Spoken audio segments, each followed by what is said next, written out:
What's up, guys? I have a very special guest with me today. Zac is here. He's going to be training with me. We're going to take you guys through all of the splits that I've been doing for the prep for the NPC European show in 3 weeks. Zac's going to be here to give you guys his advice as well. And the first video is going to be on chest. Alchemist, I'm a chemist with the success. I took the stress, turned it into bless. I took 1 million haters, turned it to $1 million, and 1 million fans screaming, hit the stage and they holler. So before we start chest, Zac, what are the, let's say, what is the most important tip you would give your young self if you could give yourself a tip on chest? On chest? Stop ego lifting, but still push yourself. I always used to try and do multiple sets of 3 reps of the heaviest weight I could, pick up. And my form was all over the place, and it was, for me, just about the heaviest possible weight for everything. Yes. I still incorporate that into my training now, and I will do 1 heavy set per chest workout. But outside of that 1 really heavy set, I'm just focusing on squeezing my chest, getting the most out of my chest, making sure I'm getting a good stretch and contracting at all times. So yeah. So one of the things that we were actually speaking about just before this, if you guys go on his Instagram page, you will see him lifting heavy weight. But he even said it himself, he will film the set where he's lifting the most weight, but that is not necessarily how he trains on a regular basis. So when you're training heavy, when you're doing, 2 to 5 reps, you're really training your central nervous system. You're getting stronger, but you are not necessarily getting bigger. So if your goal is to get stronger, to be a power lifter, then absolutely, train that heavy on a regular basis. But when it comes to hypertrophy and really growing, make sure you're sticking to an 8 to 12 rep range and even incorporating a lot of drop sets. Yeah, where drop you're sets going are the best. Exactly, Sure. where you're going to be increasing the volume, which we're going to show you as well today with some elastic bands being incorporated into the training, and as well as some chains. So we're going to be starting with incline dumbbell press. So the next important tip that I can give you guys for your chest development is that the mistake I see most is that guys are not spending enough time on the upper chest. And the upper chest is, the part of the chest that is going to give you that fuller looking chest. It's going to look better in a shirt. It's just really what you see on guys like us. It is the upper chest that makes the biggest difference. So if you're noticing in the training splits that you're doing that 80-90% of the movements you're doing are flat, I really recommend you guys start incorporating a lot more incline presses. So we're going to be starting with incline dumbbell press. We're going to be starting followed by incline close grip dumbbell press, moving on to some chained bench press, and then some isolation exercises just to get that pump out. This is going to be the training I have been doing for the last about 8 weeks to really get my fullness up while I'm dieting. So it is a training that is going to build if you're in a calorie surplus, and it's going to keep the mass on there when you're in a calorie deficit. So let's get started. Let's go.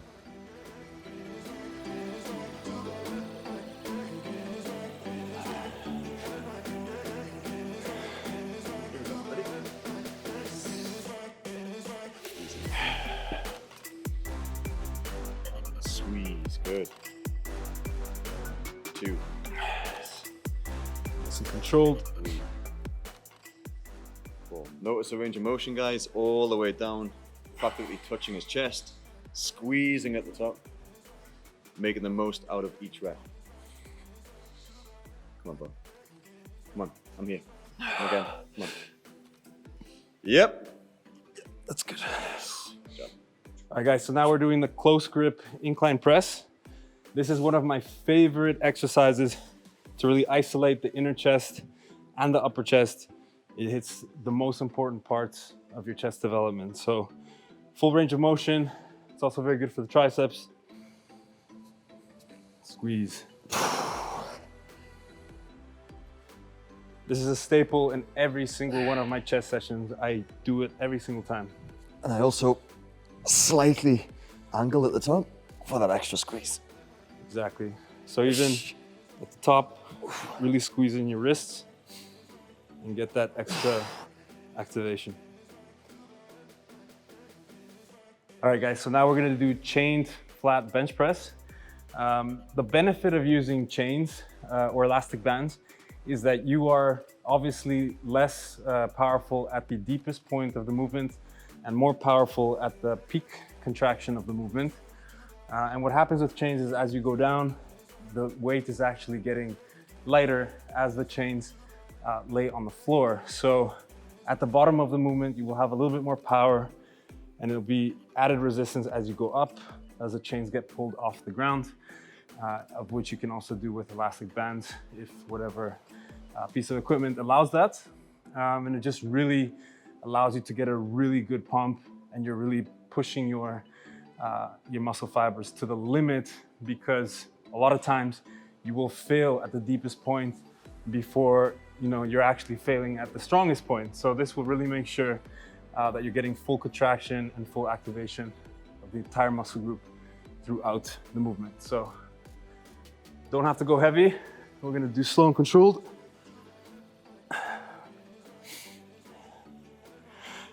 Here we go. Squeeze it in. Nice. Good, come on. Squeeze. Good job, man. Easy work, come on. Nice. Come on, stay on it, stay on it. Come on. Yep. Keep it going, keep it going. Come on. Yeah, there we go. Yep, you got this, you got this. Boom, get it in, get it in. Nice. Guys, so that is a chain flat bench press. So enjoy. All right, guys, so now we're gonna move on to some cable exercises to really get a pump going. And we're gonna be starting with a little variation that I really liked for developing the underside of your chest, and it just really gets things nice and pumped up. So what you're gonna do, you're actually gonna step backwards away from the cables, and you're gonna be bringing it from an outer position to an inner position, which really targets that underside of your chest. So Zac will demonstrate.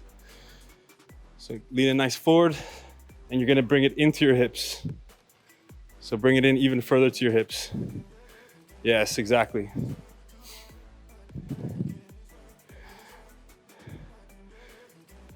Perfect. And guys, when it comes to rep ranges, with anything I do, Zac, same thing, is don't just count the reps. Try to go to failure every single set. Obviously safely. The more often you go to failure in your trainings, the more guarantee you have that you're actually taxing the muscle enough to cause hypertrophy, or in a deficit, maintain what you have. So don't just count the reps. If you can pump out another 2 or 3, do that. This is a very safe exercise, so there should be no problem in going to your absolute limits. It's safe, but it hurts. Exactly. That's good. Like you said, I can really feel it targeting underneath. Yeah. It's a great variation. It's a cable flies. And if you want an extra challenge, Zac, when you bring it in, you bring it out and bring it back in. There you go. Ooh. So you're almost emulating the dumbbell pullover, which targets the underside of the chest as well.